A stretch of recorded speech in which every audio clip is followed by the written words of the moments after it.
Sejam todos muito bem-vindas, todos muito bem-vindos a mais um episódio do meu, do seu, do nosso Level Up Podcast. Caramba, episódio 14. Muito bom ter todos vocês aqui. Nós, eu e o Matheus, nos sentimos extremamente honrados pela sua audiência, com o seu carinho, com a sua manifestação. E aí a gente está empolgado por mais e mais episódios e por isso estamos aqui hoje para um tema que é um tema do nosso mês. Se você ainda não ouviu o último episódio, episódio número 13, corre lá, falamos sobre saúde mental nas famílias. E hoje, um tema super, hiper, mega importante, o tema do dia, baseado nesse livro aqui, ó. Olha aqui esse livraço aqui, esse livraço, Espiritualidade Emocionalmente Saudável. Esse é o tema do livro, título do livro, e é o título do nosso bate-papo também. Espiritualidade Emocionalmente Saudável. E, Matheus, quem é que tá com a gente aí, hein? Uma pessoa extremamente qualificada para falar sobre o assunto, Cássio Teixeira, que é pastor, é psicólogo, está aí também fazendo até um mestrado também lá na Flórida, né? O pastor já morou um tempo lá, então conhece bem. E é isso, tá aí, vem compartilhar aqui com a gente sobre um pouco desse conhecimento, né? Vamos falar, como já foi citado aí, com base nesse livro, um pouco sobre espiritualidade, um pouco também sobre emoções, né? Então, Cássio Teixeira, seja muito bem-vindo, é um prazer ter essa conversa aqui contigo.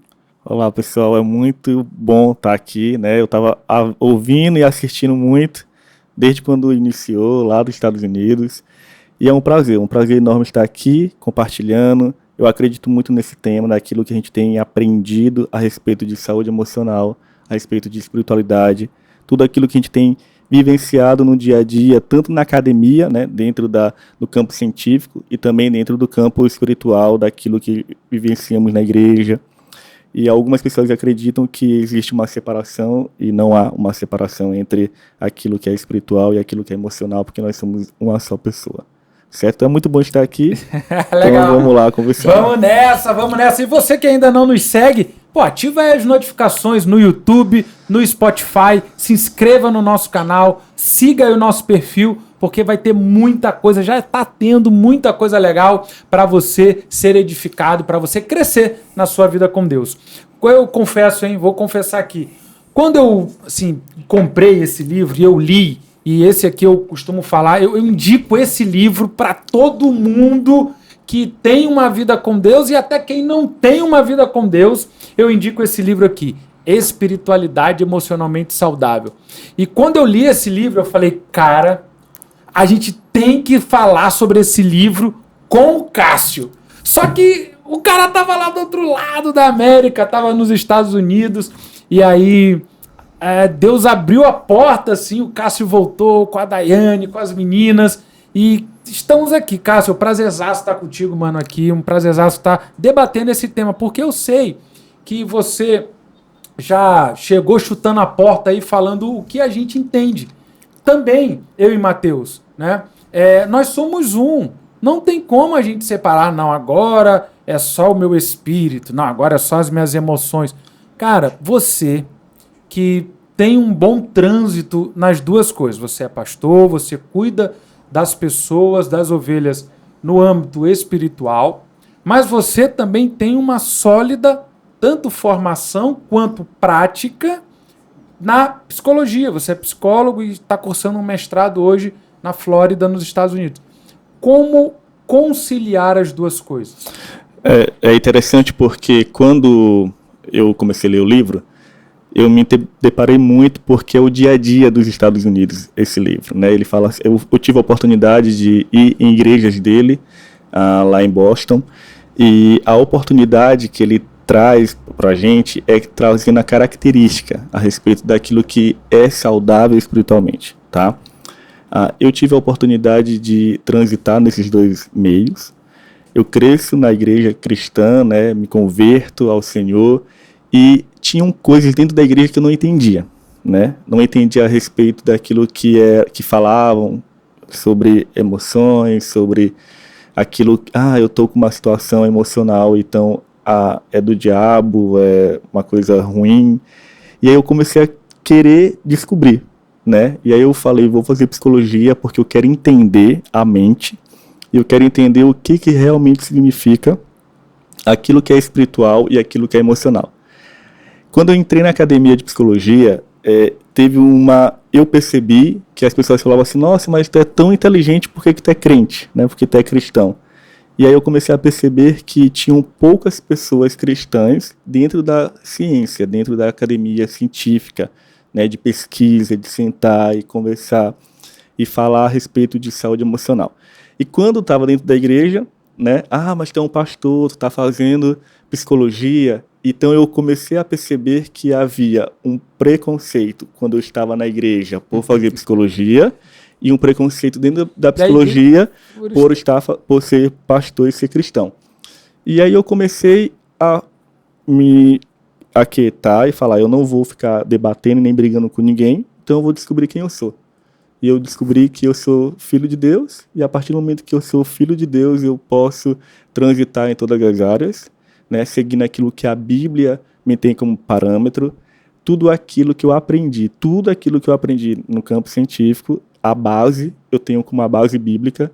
Vários teóricos, tanto aqui no Brasil como nos Estados Unidos, que pregam e que ensinam a respeito de saúde emocional, toda a base está na Bíblia. Né? Tudo aquilo que o meu professor estava falando, eu falo, nossa, eu já ouvi isso em algum lugar. E isso está dentro daquilo que a Bíblia ensina. Então hoje não tem como separar, tá? Não tem como eu colocar de um lado o campo científico e o campo religioso, tá? E o social, tudo está entrelaçado. Nós somos uma só pessoa, né? Como eu acabei de falar, corpo, mente e alma. E quando o Senhor ele vem nos ensinar a respeito de espiritualidade, ele vem nos moldar naquilo que ele nos fez, tá? Eu acredito muito que eu atendo muito na clínica, por exemplo, muitos cristãos que falam, olha, eu tô aqui porque eu já fui em tantos lugares, já oraram na minha cabeça, e eu acho que eu tô com algum problema de falta de fé, eu tô aqui porque eu não tenho fé o suficiente, eu tenho depressão, eu tenho ansiedade. E aí eu começo a questionar, mas por que você acredita que você não tem fé?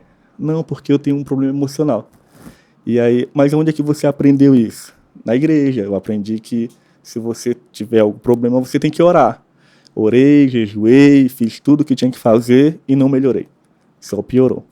E aí, hoje em dia, eu acredito que a igreja tem melhorado bastante, né, a respeito daquilo que nós estamos procurando aprender mais sobre a saúde emocional. Legal. Essa semana eu vi, eu até comentei, né, tem umas 2 semanas eu comentei isso, que reacendeu uma polêmica, até nos Estados Unidos, tem um pregador bem famoso e assim, já há muitos anos de estrada, ele criticando pessoas cristãs que passam por problemas emocionais, e esse pregador foi para o púlpito e falou assim, isso aí ou é falta de caráter ou é pecado. E tá lá a pregação dele, e isso rodou o mundo. Isso é complicado, porque certa vez eu lendo um livro de um psiquiatra, que é pastor também aqui no Brasil, o Ismael Sobrinho, e ele falou ele deu um exemplo de uma pessoa que ele atendeu na clínica, igual você aí. E a pessoa já tinha rodado várias igrejas, feito vários propósitos e estava em depressão e estava com problemas gravíssimos de saúde, mas pensando que era só espiritual. E aí quando ele foi atender essa pessoa, ele é médico, né, psiquiatra e tal, ele prescreveu os exames. Quando vieram os resultados dos exames, todas as taxas hormonais da mulher, era uma mulher já de uma certa idade, alteradas, todos os marcadores emocionais e psiquiátricos, né, hormonais, tudo alterado. E ele falou, olha, minha irmã, a senhora não tem problema de fé, a senhora não está com pecado, com demônio, a senhora está com problema de saúde. E aí passou os remédios e fez todo o tratamento, né, clínico, e a mulher melhorou. E, Cássio, assim, quando você vai enxergar uma pessoa que te procura, que ela já tem uma caminhada cristã, e ela te procura apresentando problemas de ordem emocional. Os problemas mais comuns que a gente vê hoje, talvez seja um problema que o nosso ouvinte esteja passando, né? É um problema de uma depressão, um problema de uma crise de ansiedade, síndrome do pânico, um problema de solidão extrema, né? De falta de alegria, de falta de propósito. Como tem sido a tua abordagem sob essa perspectiva integral?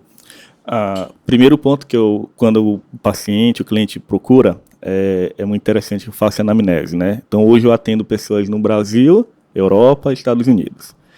E quando vem, eu não peço muita informação a respeito se a pessoa é cristã ou não. Perfeito. Eu não trago isso. Porém, alguns me procuram porque falam assim, olha, Cássio, eu sou cristã e eu quero alguém que tenha uma base de fé daquilo que eu acredito. Ok, tudo bem.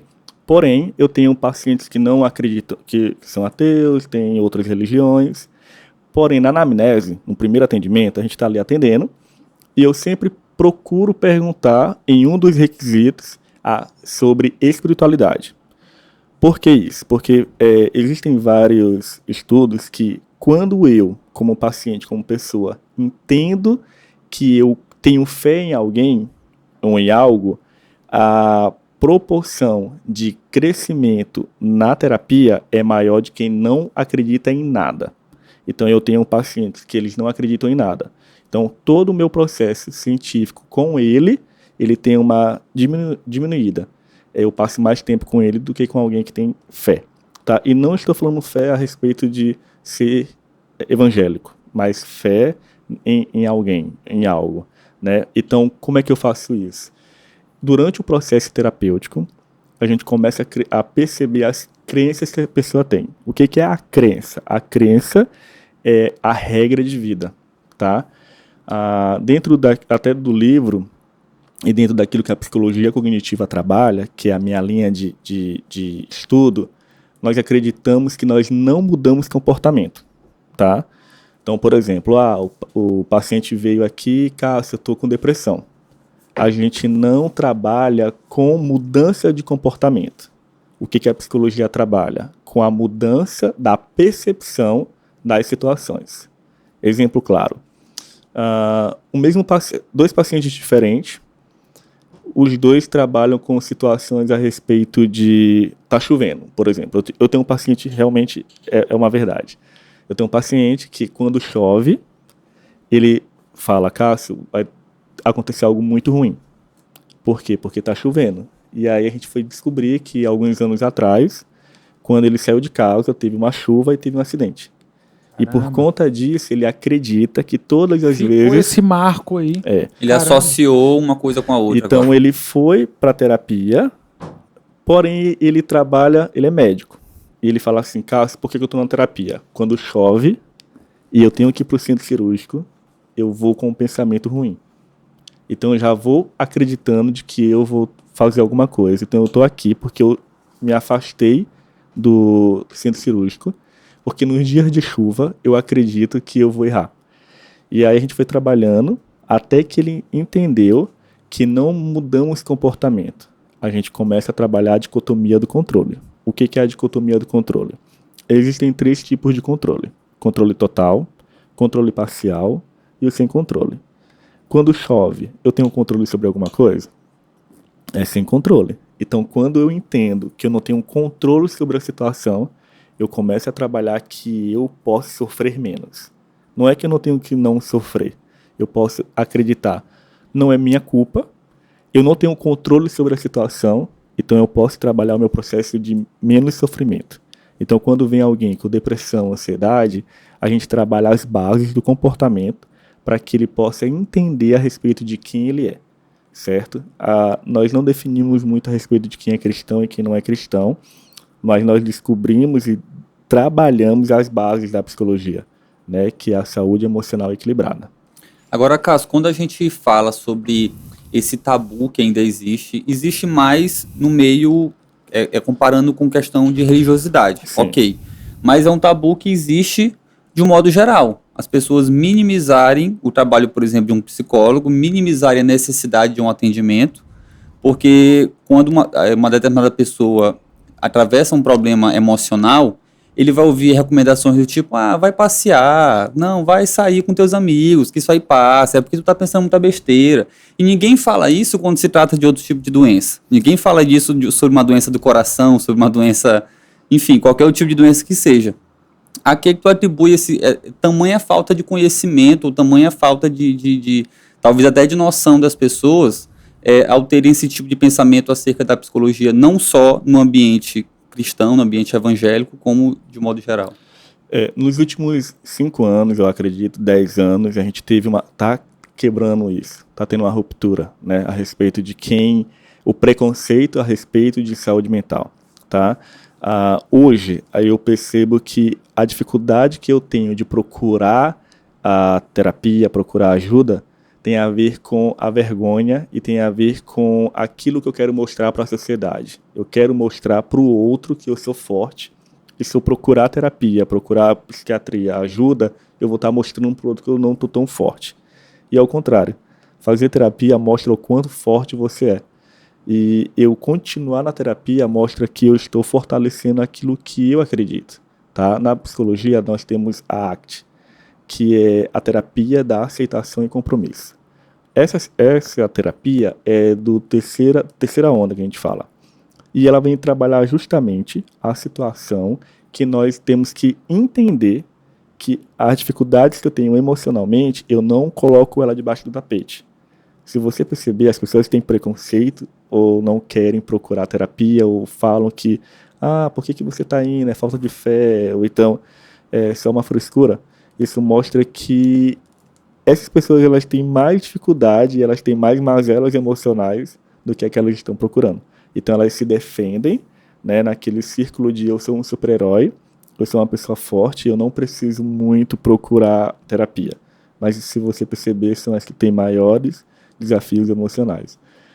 Na terapia, durante esse tempo, eu já tive a oportunidade eu peguei um paciente que ele era líder de, eu acho que umas 5 ou 6 igrejas, ele já tinha mais de 60 anos. Quando você pega pacientes de mais de 50 anos, ele tem uma base sólida, mais fechada, ele já cresceu, ele já tem uma vida. E ele estava pregando no púlpito, e quando ele estava pregando no púlpito, ele deu uma crise de choro, e ele começou a chorar, e as pessoas acreditavam que ele estava ali cheio do poder de Deus. E depois que ele desceu do púlpito, ele não terminou a pregação, ele falou assim, eu tenho que ir no médico agora. E aí ele foi para a emergência, depois ele foi encaminhado para a psiquiatria e ficou internado. Então me procuraram, e eu fui atender ele falou, olha, eu sou pastor há mais de 40 anos, e eu tive uma crise, eu pensava que ia morrer no púlpito, de ansiedade. E aí, depois de um ano, na clínica, né, a gente estava ali trabalhando, ele falou, olha, o que me fez eu nunca querer ir procurar ajuda é porque eu tinha preconceito, eu tinha vergonha, e eu falava no púlpito que quem tinha isso era a falta de Deus. E aí, um ano depois, eu recebi um folheto, né, que ia ter um seminário na igreja, onde ele era presidente, e era sobre saúde emocional dentro do corpo de Cristo. E aí eu falei, caraca, realmente é para isso que eu nasci, para poder influenciar e impactar pessoas dentro daquilo que elas acreditam como fé. Aqui uma das propostas do nosso podcast é levar ferramentas para que o nosso ouvinte ele alcance o próximo nível. Daí o título do nosso podcast Level Up. E aqui, a gente só consegue alcançar o próximo nível, primeiro, se a gente consegue identificar a necessidade de avançar, ou em outras palavras, identificar o que me prende no nível ou no estágio atual, tá? Então, vamos começar um pouquinho, fazer um exercício muito prático aí, para dar essa ferramenta ao nosso ouvinte, a quem está ali agora, nesse minuto, dedicando um tempinho para nos ouvir. Veja só, aqui o Peter Scarezo, que é o autor desse livro, que está servindo de base hoje para o nosso bate-papo, ele identifica 10 sinais de uma espiritualidade não saudável. Ele chama até doentia, mas eu vou chamar não saudável. Então, será que o nosso ouvinte ele tem pelo menos um desses sinais? E aí depois eu tenho uma pergunta para o nosso convidado. Então, vamos lá, vamos ver se tem os 10 sinais aí. Quais são eles? 1. Usar Deus para fugir de Deus. 2. Ignorar as emoções de raiva, tristeza e medo. 3. Morrer para as coisas erradas. 4. Negar o impacto do passado sobre o presente. 5. Dividir nossa vida entre compartimentos secular e sagrado. 6. Fazer para Deus em vez de estar com Deus. 7. Espiritualizar o conflito. E as 3 últimas. Encobrir a fragilidade, a fraqueza e o fracasso. Viver sem limites e julgar a jornada espiritual de outras pessoas. Se você tem alguma dessas características, ainda que você se negue a reconhecer isso, ligue o alerta. Você pode estar num caminho de uma espiritualidade não saudável. Cássio, dentre esses 10 passos aqui, quais têm sido os mais comuns no teu dia a dia? Na jornada da clínica, né, na jornada do atendimento e também do pastoreio, é muito notável a gente perceber que as pessoas elas fogem das suas fragilidades. E por eu estar dentro de uma vida cristã, eu sou crente, eu sou cristão, eu sou crente. Eu li que a Bíblia fala que eu tenho que esquecer do meu passado. Esquecer do passado não significa que eu não vou tratar aquilo que eu tinha como toda a minha vida. Cara, muito massa, certo? Isso aí. Então, o que acontece? Eu atendo alguém que fala, Cássio, eu passei a vida inteira usando alguma substância química que era ruim para mim.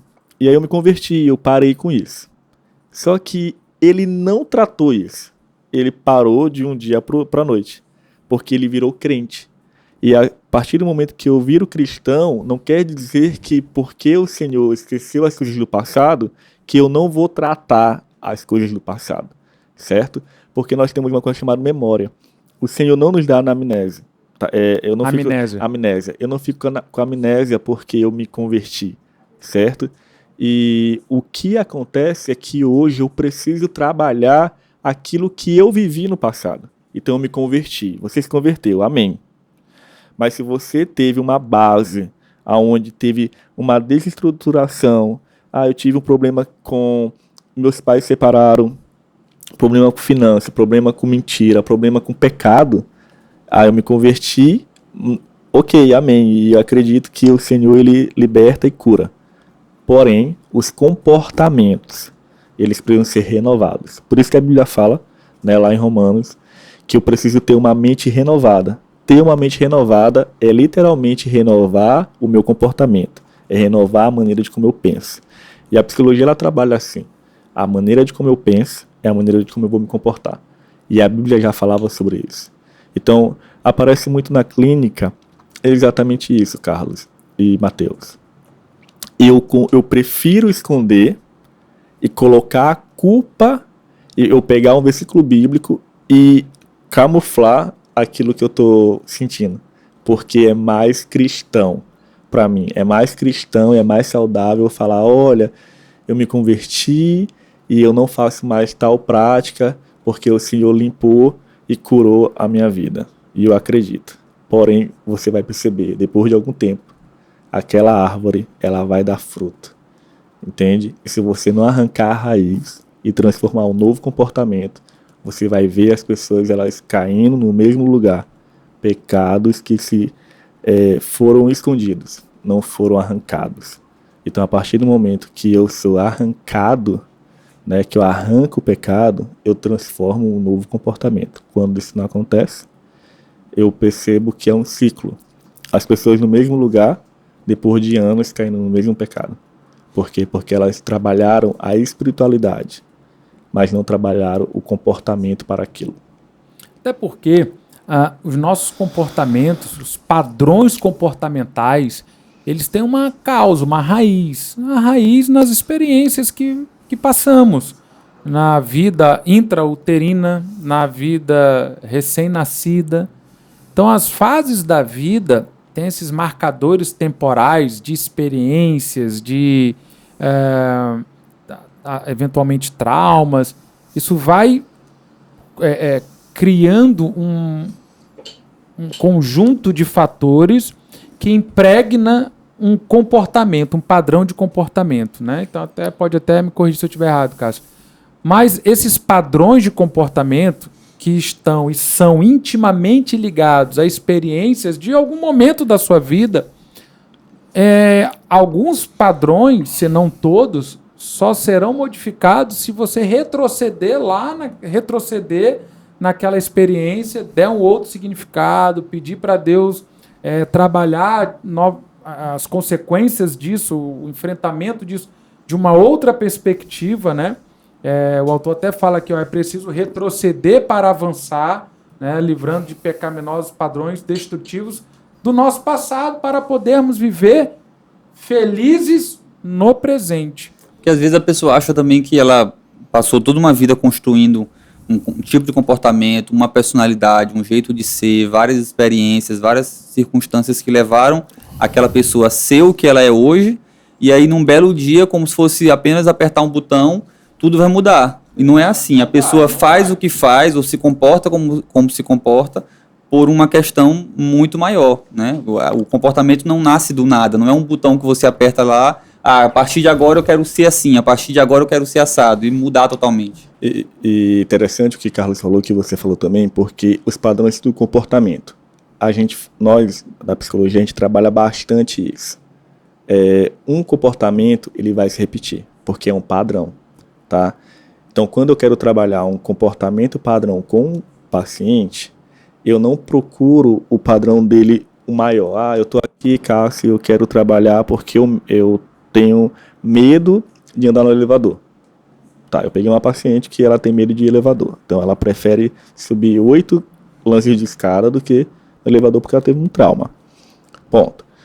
E aí nós fomos trabalhando com ela, tá? Então, o que acontece? O padrão, ele se repete nos comportamentos pequenos.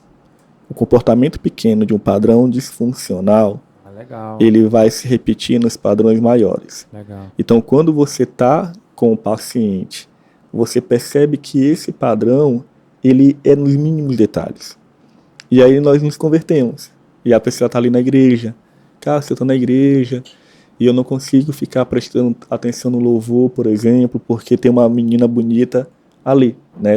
Um paciente que eu estava, ele falou, Cássio, eu estou indo para a igreja depois do louvor, porque na hora do louvor eu não consigo prestar atenção em cultuar o Senhor, porque tem mulheres na minha frente, e eu fico pensando nelas ao invés de Deus.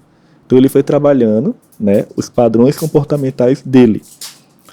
E aí nós temos uma situação na psicologia que é situação, pensamento, emoção e comportamento. São os 4 degraus. Tá?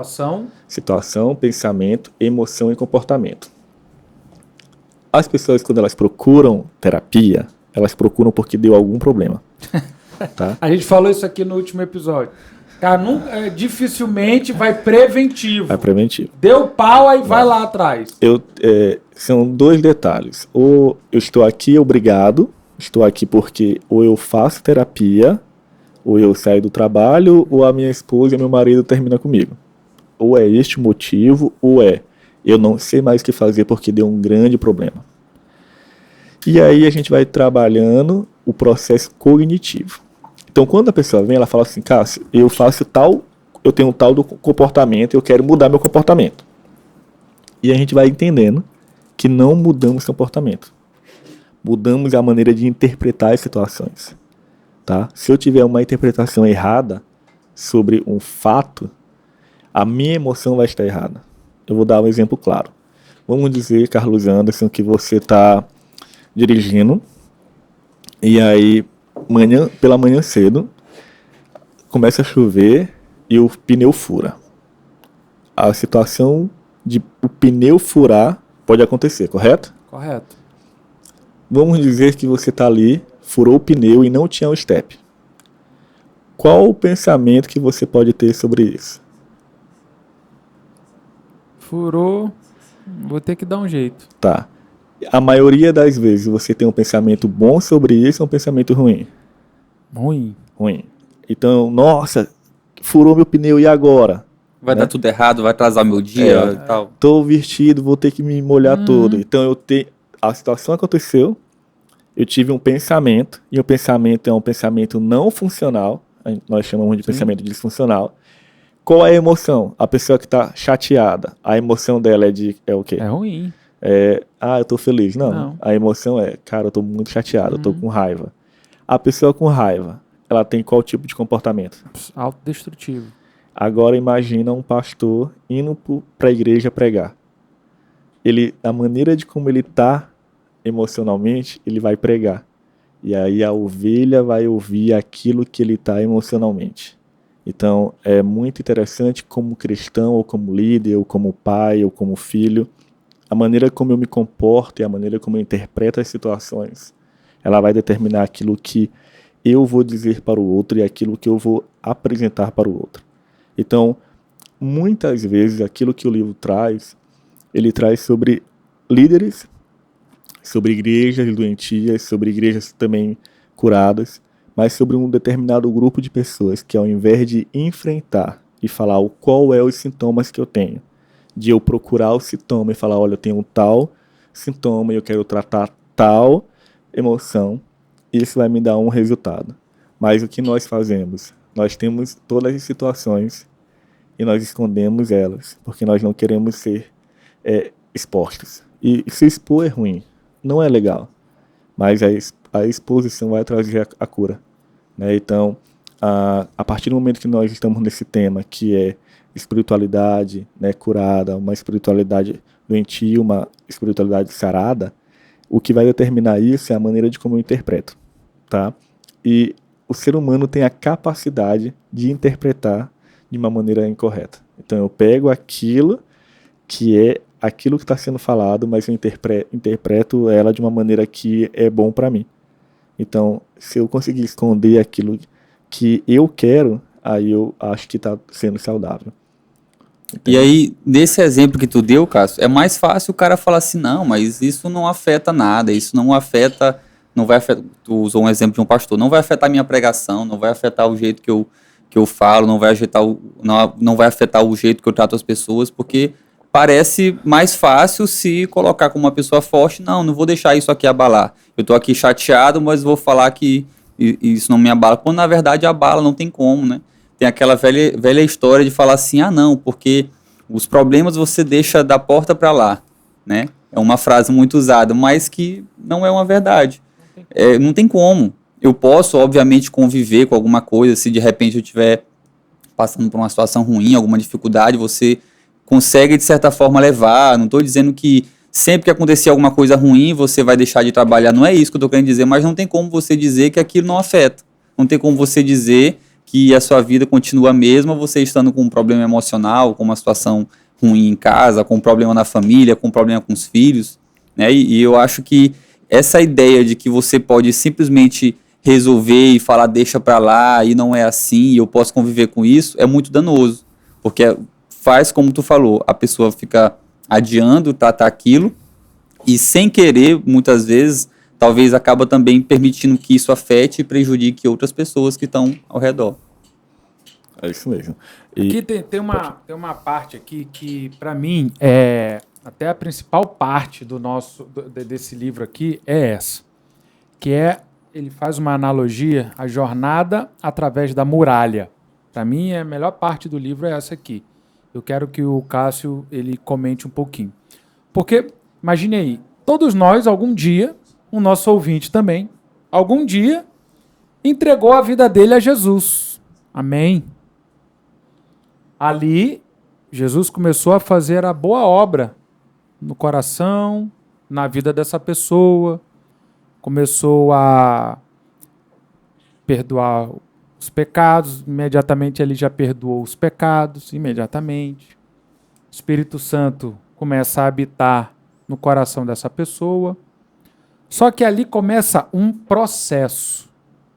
Eu gosto muito dessa analogia que o apóstolo Paulo deixa muito claro em suas cartas, né? Principalmente em Filipenses. Olha, é uma corrida contínua.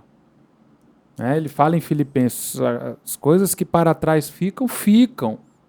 Não que eu já tenha alcançado, mas eu prossigo, ou seja, eu continuo caminhando em direção ao alvo. E aqui ele vai falar sobre o jornada através da muralha.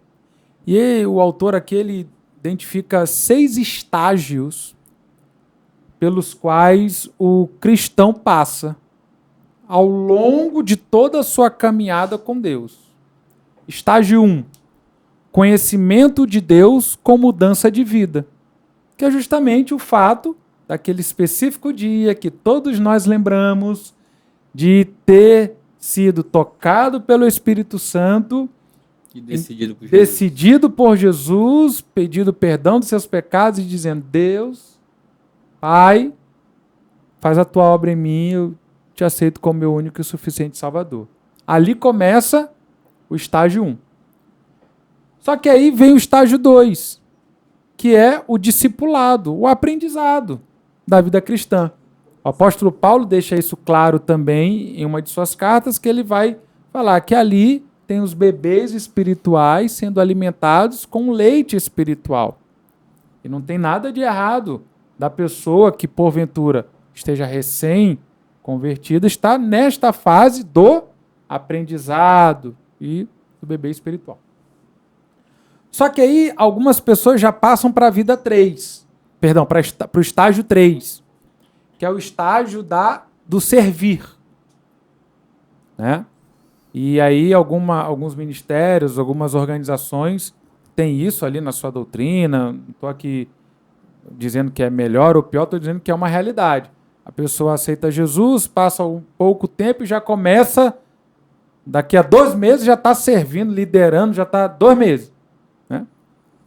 Só que aí o autor ele fala, olha, mas bem aqui vem uma muralha. A pessoa entregou a Jesus, conheceu os primeiros fundamentos da fé, já passa logo a servir, mas ali surge uma muralha gigantesca na frente dela. Porque o estágio 4 é você voltar-se para dentro. Só que quando a pessoa, se não tiver um discipulado adequado, um ensinamento adequado, e glória a Deus, porque as coisas boas a gente tem que dizer, hein? Glória a Deus, que lá onde a gente serve, lá onde a gente está, no Ministério Apostólico Internacional Shalom, nós temos esse aprendizado firme, fundamentado, profundo. Glória a Deus por isso. Só que algumas pessoas não têm essa possibilidade. E quando elas são, Cássio, confrontadas pela necessidade de uma jornada para dentro, vem a muralha. O autor fala, ali é uma muralha. E algumas, ao se depararem com essa muralha, ele fala que tem praticamente 3 atitudes mais comuns.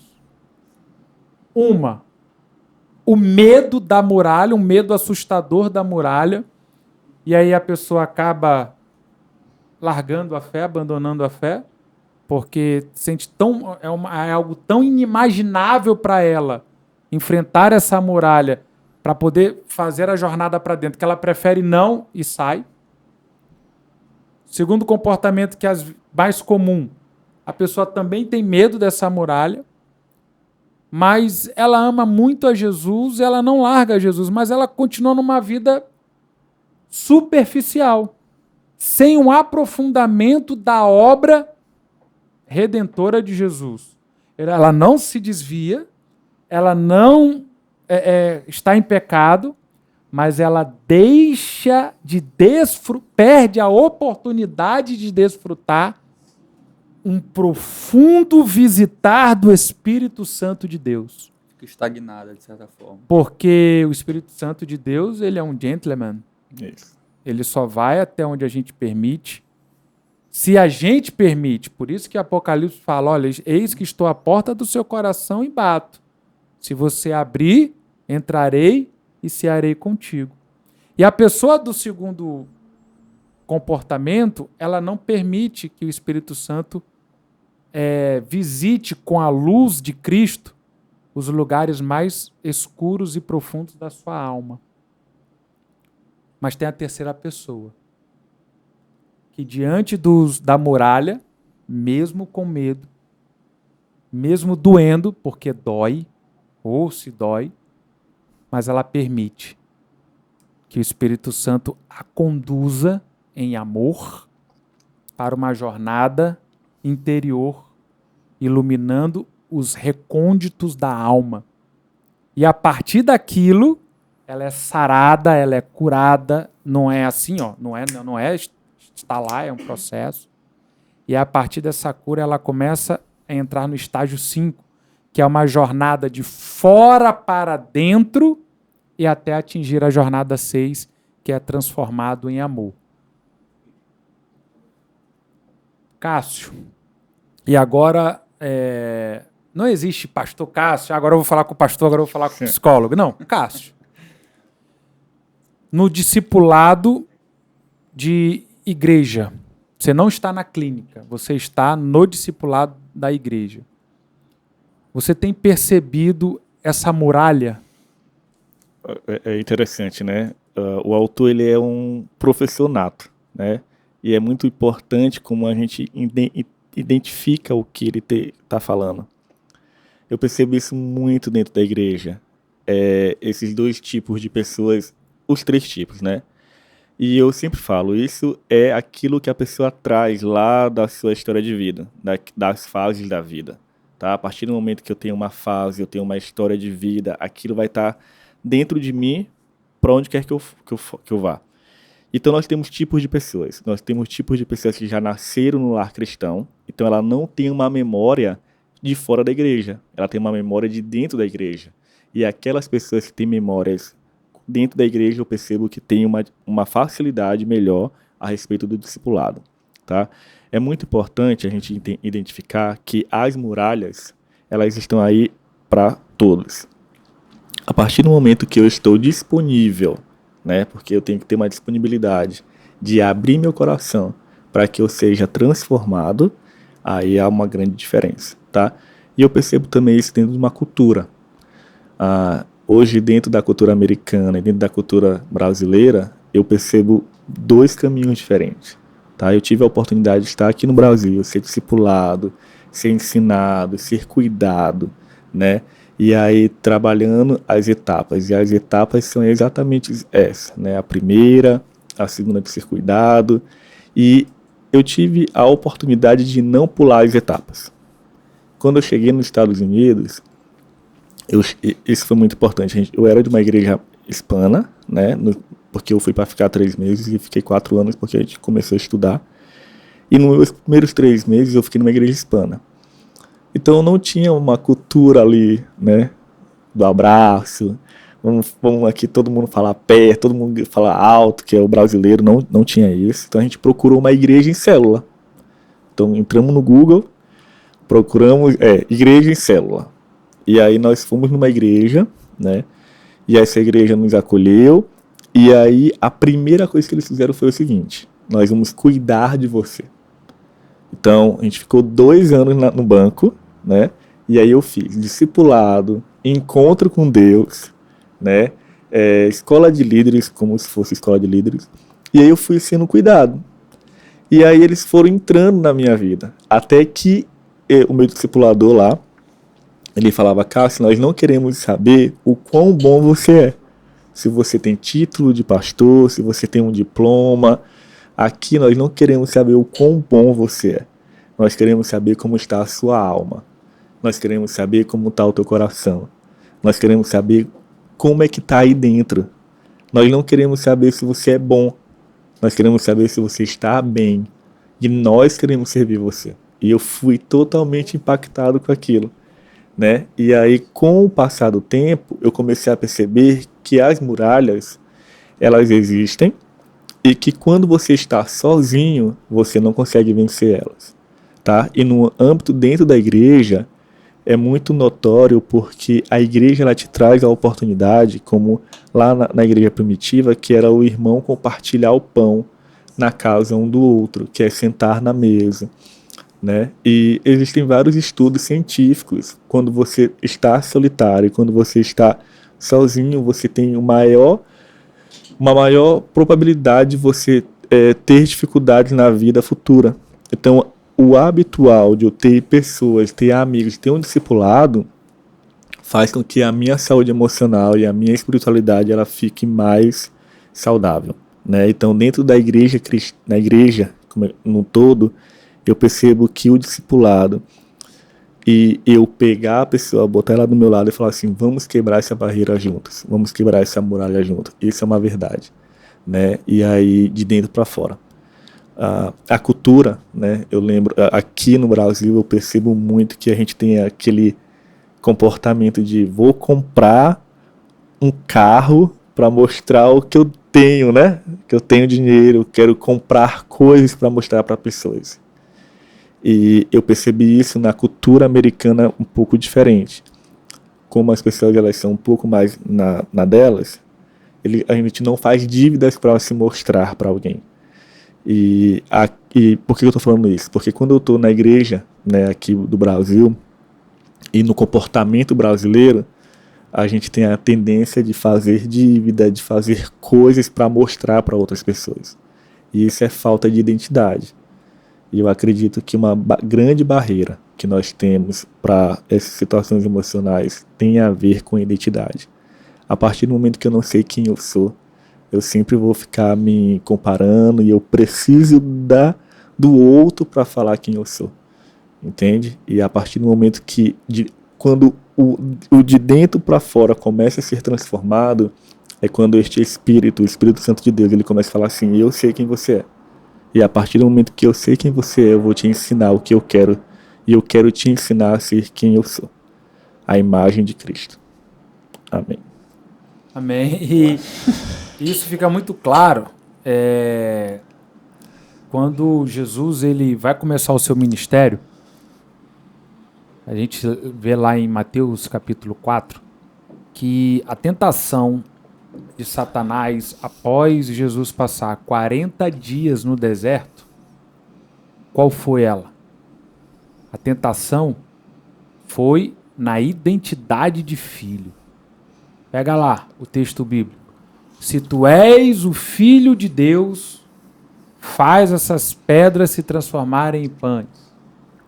Se tu és o filho de Deus, se joga daqui, ele dará ordem aos anjos para te salvar. Aí a terceira lá, se prostrado, me adorar, tal. Mas a primeira e a segunda tentação, elas vêm na perspectiva de atacar a identidade, a principal identidade de Jesus. Se tu és o filho de Deus. E essa estratégia de Satanás é uma estratégia até hoje que ele aplica. É justamente as crises de identidade, as crises de idade muito comuns também, né? Nos marcos temporais de 20, 30, 40, às vezes com 50 anos, as crises de identidade, de idade. Mas qual é interessante nesse texto que o próprio Jesus ele dá a resposta, ele dá o antídoto. Ele vem com a palavra. Mas nem só de pão viverá o homem, não tentarás o Senhor teu Deus, não adorarás outro Deus senão a Ele. Então, Jesus ele vem, ele sofre o que a gente sofre, que é o ataque à identidade de filho, mas ele imediatamente ele nos ensina como rebater com a verdade da palavra. E aí a gente, aplicando isso no nosso dia a dia, a gente descobre a nossa identidade. E interessante essa tua fala, Cássio, porque a identidade tua de filho é uma. Mas eu também sou filho de Deus, mas eu tenho a minha identidade em Deus, que é diferente da tua, Mateus, que é diferente da identidade do nosso ouvinte que está aí. Ah, mas Cássio é mais filho do que o Carlos, que é menos filho do que o Mateus, porque ele vive algo que eu não vivo, ele tem algo que eu não tenho. Não. Todos somos filhos. Cada um de nós tem a sua identidade única de filho. O amor do pai em nossa direção é um. É igual. Deus não faz acepção de pessoas. Amém? Mas nós temos a nossa identidade de filhos. E a partir das nossas identidades, nós conseguimos viver e trilhar a história que Deus escreveu para nós. Sem precisar se comparar com os outros ou querer viver a experiência de outros. Sem querer viver a experiência do outro, sem me frustrar por não viver o que o outro está vivendo e sem querer comprar uma identidade para ficar mais parecido com ele. E aí as diversas crises de identidade, os diversos problemas financeiros, como você falou. Nessa comparação, eu gostei muito dessa tua fala das diversas culturas, né? Da diferença entre a igreja brasileira, a igreja americana. Eu não quero aqui falar que uma tá certo, uma tá certo, tá errado, uma é melhor, outra é pior. É impossível, porque são contextos históricos diferentes, são origens eclesiásticas e de tradições cristãs diferentes. Tá? É o mesmo Deus, a mesma Bíblia, mas os contextos históricos são diferentes. Dada essa perspectiva comparativa, de realidades diferentes, eu tenho ouvido muito, Cássio, sobre um privilégio da igreja brasileira, tá? No sentido de experimentar algo chamado derramar do poder de Deus, que nos Estados Unidos teria ficado num passado. Que já aconteceu isso lá, principalmente Estados Unidos e Europa, né? Nessa ordem, Europa, depois Estados Unidos, já passaram por isso, e alguns teólogos e professores e pastores dizendo, olha, e lá não souberam aproveitar. E Brasil, abra os olhos, porque vocês estão experimentando agora, não deixe isso escorrer por entre os dedos, para que daqui a alguns anos vocês não se tornem o que eles são hoje. Isso é uma realidade mesmo ou é um discurso para ganhar mídia, Cássio? Eu vivi isso, né? Eu vivo isso até hoje.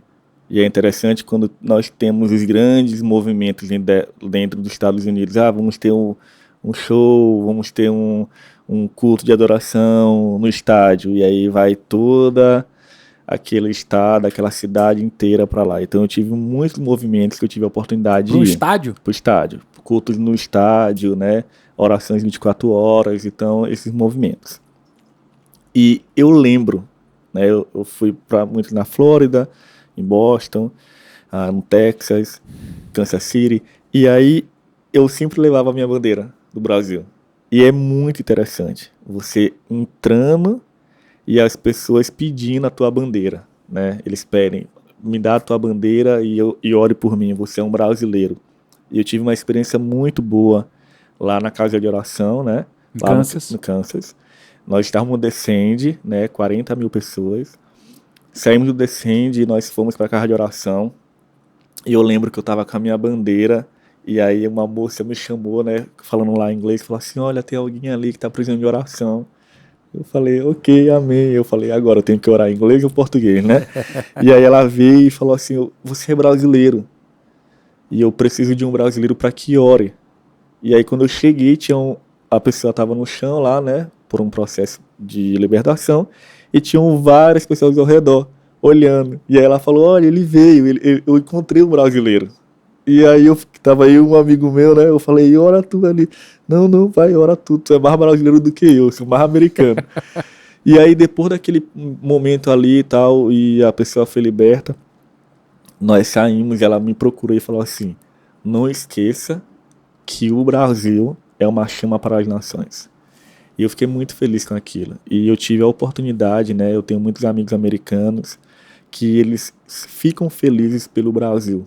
E eles ficam pedindo, Cássio, nós queremos que brasileiros estejam aqui porque nós perdemos muitas situações cristãs, né, pela frieza espiritual. E hoje a gente percebe que os brasileiros eles estão ali em massa. E se tu perceber, todo movimento. Tem algum brasileiro aqui? Eram mais de 50%. Mais de 50% eram os brasileiros dentro dos movimentos mais maiores que nós tínhamos lá, né? Então isso é muito interessante. Uma outra coisa que eu queria dar um adendo rapidinho a respeito que você falou que quando Satanás foi tentar Jesus, né, na sua identidade, o que fez ele permanecer é porque ele tinha uma vida emocionalmente saudável. Só que esse mesmo exemplo que Satanás ele foi lá tentar Jesus, ele também tentou no mesmo exemplo Adão e Eva. Porque quando ele chamou Adão e Eva, ele falou assim, olha, coma deste fruto, porque se você comer deste fruto, você vai ficar igual a Deus. Só que nós já éramos iguais a Deus. A Bíblia fala que ele nos fez iguais, semelhante a ele. Então, por ela não entender, né, e ela não ter uma saúde emocional, né, uma vida espiritual emocionalmente saudável, ela comeu. Então, o diabo ele fica querendo mostrar para nós mentiras que ele fala que não são verdades. E é o que eu sempre falo. Conhecereis a verdade. E a verdade ela vai te libertar. Né? Então, acredito que hoje, com a mídia, né, com esses espaços de podcasts, com momentos de pregação, hoje eu percebo muito, eu dava palestras de saúde emocional à igreja, só ia uma pessoa, duas. Hoje as pessoas elas estão procurando mais, elas estão querendo mais. Muitos pastores estudando, muitos cristãos estudando. Quando você vai no curso de psicologia, de psiquiatria, você vê muitos cristãos lá dentro. Então eu fico muito feliz em ver que nós, como cristãos, nós não ficamos para trás e nós temos estudado e temos tido momentos de destaque, lugares de destaque dentro do campo científico, levando o reino através da saúde emocional. Glória a Deus. A gente fala sobre identidade e parece algo tão abstrato, conceito assim acadêmico, metafísico, né? Um conceito cuja apreensão é uma apreensão de significado é complicada. Mas nós só vamos saber a nossa identidade, conhecer de fato a nossa identidade, se nós mergulharmos na palavra. Porque lá é quem tem os segredos, ali que estão os segredos revelados de Deus para a humanidade. Nós não vamos descobrir a nossa identidade nos bens materiais que compramos, carro, casa, roupas, procedimentos estéticos. Nós não vamos descobrir a nossa identidade nas riquezas que acumulamos, nem na posição social que alcançamos através das nossas profissões, do status profissional, muito menos do status religioso. A nossa verdadeira identidade em Cristo, que é a identidade filho, ela só é revelada com profundidade à medida que conhecemos a palavra, estudamos a palavra. Cássio, algum ouvinte nosso, nesse exato momento, está passando por uma crise de identidade. E se ele não está, ele vai mandar agora esse episódio para alguém que esteja passando por uma crise de identidade. Qual seria teu conselho? Meu conselho para quem está passando por uma crise de identidade é o que Carlos já falou, que nós falamos nesse episódio inteiro. É que quando você conhece o Senhor, tá? Não existe eu ter uma identidade sem não conhecer quem o Senhor é. E eu conheço a Cristo através da sua palavra. A Bíblia fala que eu preciso me alimentar. E daquilo que eu me alimento é daquilo que eu vou viver. E daquilo que eu vou viver é aquilo que eu tenho dentro de mim. Eu só posso dar o que eu tenho.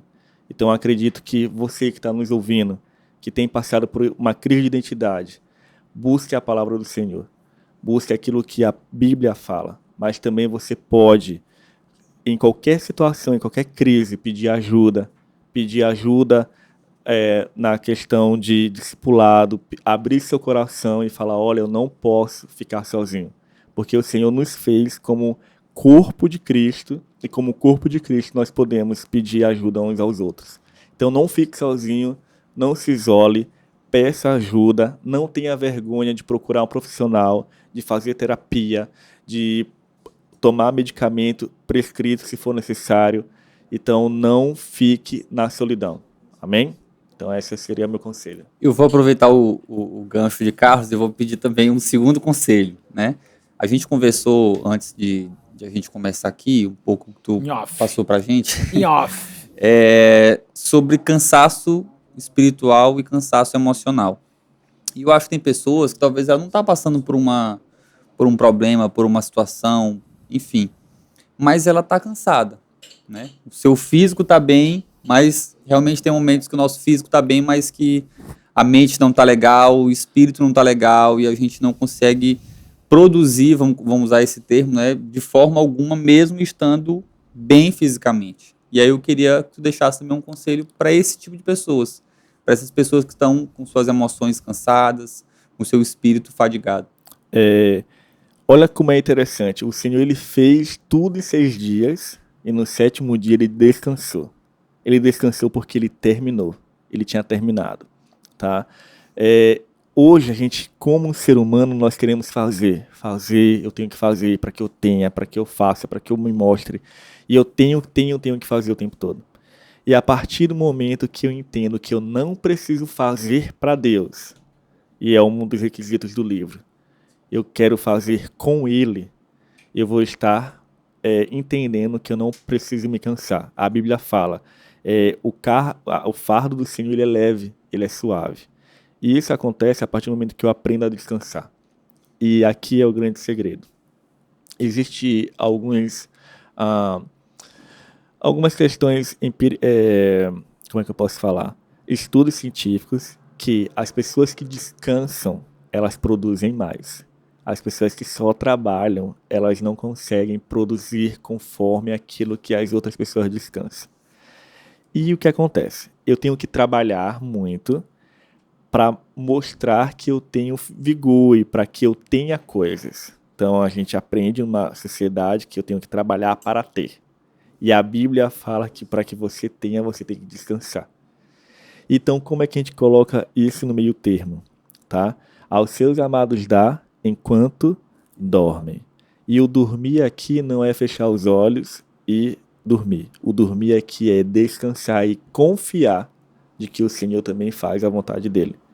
Então, o meu conselho para quem está cansado, né, em todas as áreas, é aprender a descansar. E eu vou dar um exemplo. Eu estou aqui, né, no Brasil por 1 ano para descansar.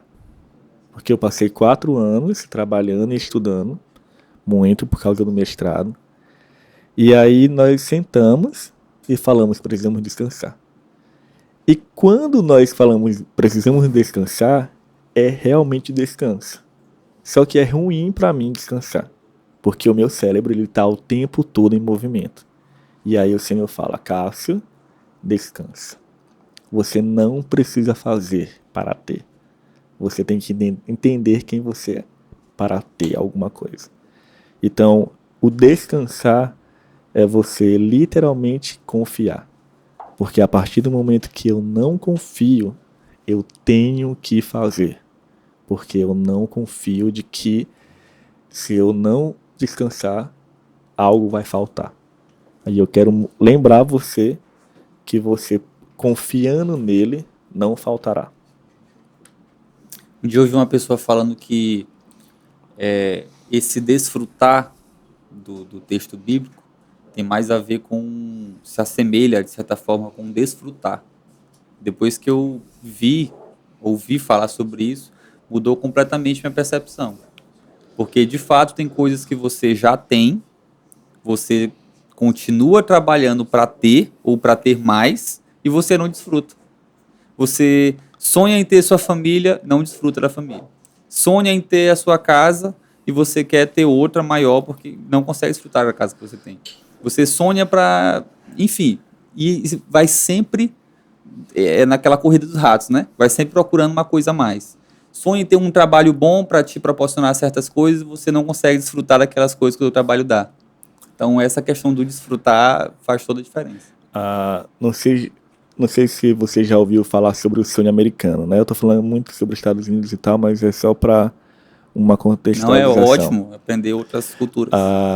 A maioria dos imigrantes, eles saem daqui ou de qualquer país para o sonho americano. E o que é o sonho americano? É você trabalhar, Thames Mãe, né? Tempo é dinheiro, construir um império e voltar para o seu país.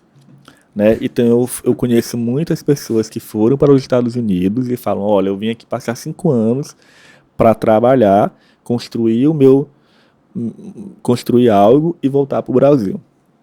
E eu conheci um caso de um cara que ele passou acho que 28 anos, tá? Então ele trabalhou 28 anos, todos os dias praticamente, porque lá você não tem descanso, tá? E aí você trabalhou muito, ele veio pro Brasil, depois de 6 meses ele morreu. E tudo que ele construiu... Não desfrutou nada. E tudo que ele construiu, ele conseguiu fazendas, ele conseguiu casas, ele construiu coisas, ele falou, vou voltar para o Brasil. Caramba. Para desfrutar. E ele morreu. E isso é muito ruim, porque a partir do momento que eu trabalho arduamente, eu estou trabalhando porque eu estou acreditando que se eu parar de trabalhar, vai faltar, né? E aí eu não consigo experimentar os prazeres da vida.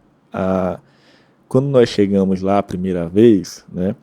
Eu cheguei no inverno, tinha tido um temporal e estava tudo branco, né? Eu saí do Piauí, no dia que eu fui embora, deu 39 graus. Eu cheguei lá, estava menos 10. E o último inverno eu peguei menos 32, né? Não é menos 10, é menos 32. E aí, os meus amigos falavam assim, Cássio, por que quando neva, tu tem que ir lá para ficar debaixo, vendo a neve cair? Eu falo, cara, porque eu preciso lembrar dos prazeres da vida, né? E agradecer ao Senhor por tudo isso daqui. E eu tenho vários pacientes que estão hoje lá e muitos deles Cássio, eu tô aqui trabalhando, pagando terapia, porque eu não estou bem emocionalmente, porque eu só trabalho e eu quero ir embora, né? E eu tenho muita gente aqui também no Brasil que fala, eu odeio o Brasil e quero ir para os Estados Unidos. E eu percebi que as pessoas elas não conseguem ficar felizes onde elas estão. Elas não conseguem se alegrar no lugar onde elas estão. E o lugar onde você está é o lugar que Deus quis que você tivesse. E naquele lugar pode ser o pior lugar do mundo. Mas se você estiver no centro da vontade de Deus, vai ser o melhor lugar para você viver. Entende? Então eu acredito que isso tem muito a ver sobre uma saúde emocional equilibrada e sobre falta de cansaço. Tá? Sobre o cansaço, na verdade. É a pessoa que está muito cansada, ela não consegue ver uma coisa boa. Ela só vai ver o que é ruim. E é o que eu falei lá naquele exemplo. Situação, pensamento, emoção e comportamento. Tudo é ruim. Então, se tudo é ruim, ela pode estar no melhor lugar do mundo, que tudo vai ser ruim. Sobre o descanso, eu gostei muito dessa colocação do Mateus. O autor fala assim, a essência de ser a imagem de Deus é a nossa capacidade, como Deus, de parar. Imitamos Deus ao parar no nosso trabalho e descansar. Nosso cérebro humano, nosso corpo, nosso espírito e nossas emoções são programados por Deus para o ritmo de trabalho e descanso nele. A palavra Shabat vem da palavra hebraica que significa cessar, parar de trabalhar. Refere-se a não fazer nada relacionado ao trabalho durante um período de 24 horas por semana. Refere-se a essa unidade de tempo em torno da qual devemos orientar toda a nossa vida santa, separada, um corte. O sábado nos fornece um ritmo adicional para uma orientação completa de nossa vida em torno do Deus vivo. No sábado, nós imitamos Deus ao parar nosso trabalho e descansar. Nossa cultura desconhece a prática de separar um dia todo para descanso e deleite em Deus. Mas, como já discutimos, viver no mundo caído se parece mais como estar numa nevasca. Sem o sábado, facilmente nos veremos perdidos e inseguros do quadro mais amplo de Deus em nossas vidas. Estou convencido de que nada menos que a compreensão do sábado é uma ordem de Deus. É o nosso descanso. Falar sobre espiritualidade emocionalmente saudável, Cássio, é falar sobre consagrar a Deus todos os aspectos da nossa vida. Sem dúvida. Nós estamos muito acostumados, a igreja foi ensinada a isso, a cultivar hábitos espirituais. Oração, jejum, meditação na palavra.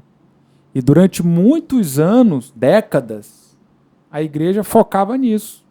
O cuidado da vida espiritual. Mas negligenciava os outros dois aspectos. Saúde física e saúde emocional. E você falou aqui, antigamente você falava sobre isso para as igrejas, ia uma pessoa, iam duas. Mas graças a Deus que Deus ele tem o controle de todas as coisas. E graças a Deus que Deus, na sua soberania, tem despertado a igreja para essa saúde integral, para a integralidade da fé. A gente até comentava um pouco sobre isso lá na tua casa segunda-feira, né? Sim. Mas isso precisa vir das lideranças, né? As lideranças eclesiásticas, elas precisam ter esse discernimento de Deus para ensinarem o seu povo também.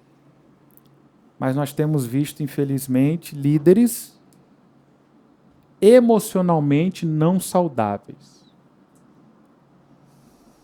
Qual é a importância, Cássio? Você já até pincelou isso aqui, quando falou sobre subir no púlpito para pregar, não estando bem. Mas eu quero ampliar um pouco a discussão. Para líder, para quem é discipulador, que cuida de vidas. Eu não sou pastor, eu não me preocupo. Não é isso. Se você cuida de alguém, eu cuido do meu filho, eu cuido da minha esposa, eu cuido do meu discípulo, eu cuido da minha igreja. Qual é a importância de ter uma vida espiritual equilibrada e saudável? Estamos em 2024. Eu me formei na Escola de Ministérios em 2013. 2013, eu acho. E o que aconteceu? A tese da minha formatura, né, na época cada um tinha que ter uma tese, era que eu defendia que você não poderia discipular ou pastorear se você não tivesse um cuidado terapêutico. Então, o que foi que eu defendi, né, na minha tese? Que como líder, eu não poderia discipular se eu não tivesse um cuidado emocional comigo. Por quê? Porque se eu tenho uma briga na minha casa e eu tenho um discípulo que vem, eu pego a minha experiência, aquilo que eu acredito, e eu vou lá e falo para aquela pessoa.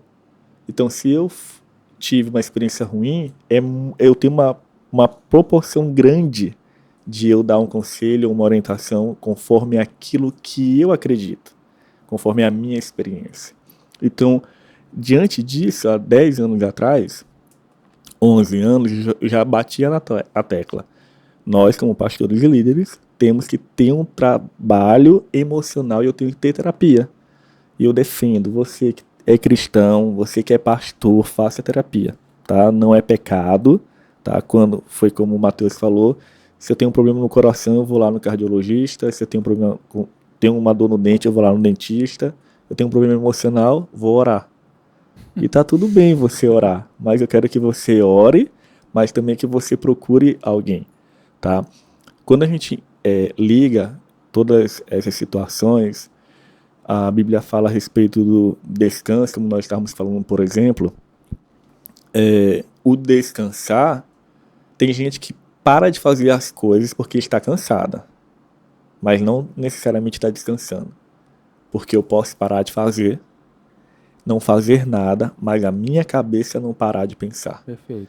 E aí é o SPA, é Síndrome do Pensamento Acelerado, que eu fico o tempo todo pensando, eu não posso fazer nada, porque eu recebi até um atestado, olha, fique 3 dias em casa, né, fique descansando, mas meu cérebro, o meu pensamento, ele não para de pensar, porque eu preciso ficar o tempo todo em atividade.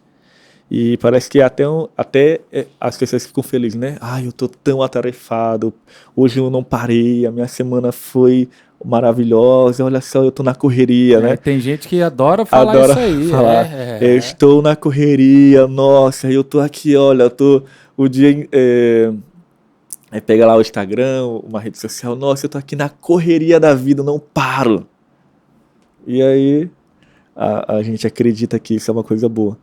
Né? Ou então, é o que eu falei, o parar não é só deixar de fazer, é descansar. E esse descanso vem com a paz que excede o entendimento. Há 2 semanas atrás eu estava atendendo um paciente e ele estava numa situação muito complicada, né, de saúde, onde a saúde dele teve um problema, e ele falou: Cássio, eu sei que eu tô aqui como terapia, eu tô aqui na terapia porque eu preciso trabalhar minhas emoções, eu estou trabalhando nisso. Mas eu sei que o que eu preciso além da terapia é paz. E ele é um pastor. E ele falou: Cássio, eu quero a paz que excede o entendimento. Que é, para eu continuar do jeito que eu estou, só se eu tiver paz. E aí a gente ali na terapia, falando cientificamente, e ele falou: Cássio, a paz que eu preciso é uma paz que eu preciso colocar minha cabeça no travesseiro e conseguir dormir. Porque se eu não conseguir dormir, essa paz ela não vai existir. Show de bola. Estamos chegando ao final de mais um episódio Level Up, sempre no oferecimento de Volare Tech, a sua loja de iPhone 15. Tem iPhone aí? Tá afim do iPhone 15, 14? Carlos, eu vou comprar um iPhone, é muito caro. Lá é barato, irmão. Volare Tech, @Volare Tech, aí no Instagram. Tá aqui, ó, Volare Tech. Segue lá, faça o seu pedido, atendimento em todo o Brasil. Atendimento Express em todo o Brasil. Tô precisando de uma caixa de som JBL. Lá tem. Tô precisando de uma webcam para usar lá no meu trabalho, no meu home office. Lá tem também. Agora a linha Apple é o carro-chefe. iPhone, iPad, MacBook, aquele fone de ouvido também, que eu esqueci o nome agora. iPods, tem tudo lá, velho. Tudo lá, preço bom demais. Pastor Cássio, muito obrigado pela tua presença. Eu quero deixar a oportunidade, como sempre deixamos para todos os nossos convidados, de uma mensagem final de impacto para quem está nos ouvindo. Fique à vontade. Muito obrigado mais uma vez, toda a equipe, pessoal que está ali filmando, né? Eu lembro que quando tu me convidou, tu mandou, Cássio, eu sou um dos locutores ali do Level Up. E aí mandou, eu falei: Carlos, eu assisto desde o primeiro, né? Eu assisto lá em casa e tal, eu e minha esposa. E isso mostra muito sobre a questão de você ter uma identidade e você se alegrar com a identidade do outro, entende? Porque quando o outro está crescendo, se você sabe quem você é, você fica feliz pelo crescimento do outro, né? E a falta de identidade é: eu não posso crescer, se o outro cresce também, eu quero que ele não cresça muito. E eu estou muito feliz de estar aqui, certo? Você que está ouvindo, nós falamos sobre um tema que muitas vezes parece ser longe, mas é um tema perto, E você não precisa ser um anjo, né? Eu vou ser um anjo para viver tudo isso, aquilo que eles estão falando. Não, isso é para mim. Isso é para o Mateus, isso é para o Carlos. E a minha orientação, meu conselho para você é o seguinte: a Bíblia fala que nós temos que renovar a nossa mente todos os dias. E renovar a mente é você procurar a ter um pensamento conforme o pensamento de Cristo.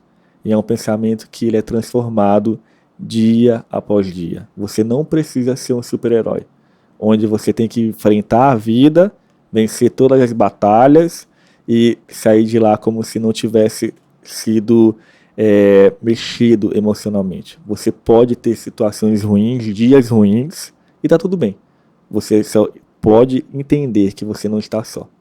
Viu? Que Deus te abençoe e que procure alguém e não passe pelas dificuldades sozinhos. E é isso. Show de bola, muito obrigado pela sua audiência, muito obrigado você que esteve até aqui conosco. Episódio 14. Mateus, obrigado pela tua presença, pela parceria. Vamos juntos, até o próximo nível. Valeu, não deixe de deixar aqui a sua curtida, também se inscrever em nosso canal e encaminhar esse episódio para o seu amigo. Valeu. Valeu!